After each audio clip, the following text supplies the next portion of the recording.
మహాభారతం నుంచి మహావీరుడు మహాయోధుడైన అర్జునుడు గురించి తెలుసుకుందాం. అర్జునుడు కేవలం యోధుడు మాత్రమే కాదు, ఒక ధర్మపరుడు, శ్రద్ధ గల శిష్యుడు, భక్తితో నిండిన మనిషి. అర్జునుడి జననం.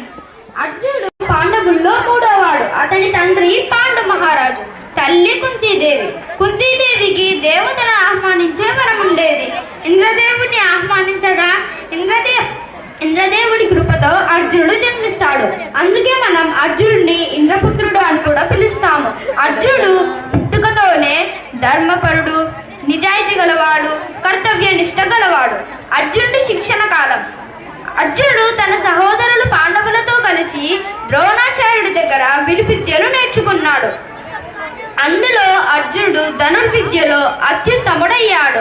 ఒకసారి గురువు ద్రోణాచార్యుడు గారు, మీ లక్ష్యం వైపు చూస్తున్నప్పుడు ఏమి కనిపిస్తున్నాయి అని అడిగాడు.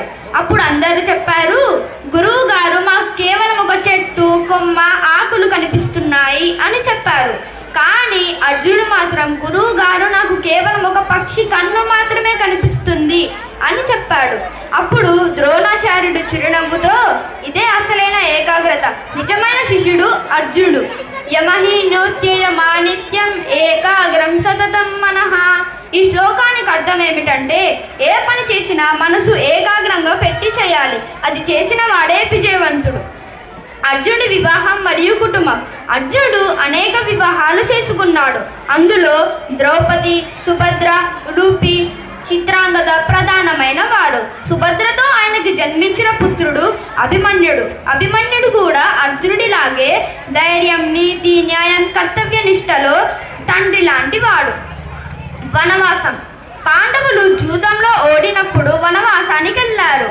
అప్పుడు అర్జునుడు హిమాలయాలకు వెళ్ళి అనేక పూజలు చేసి దివ్యాయుధాలు పొందాడు. అందులో ప్రముఖమైనది పాశుపతాస్త్రం. ఇది కేవలం అస్త్రం మాత్రమే కాదు,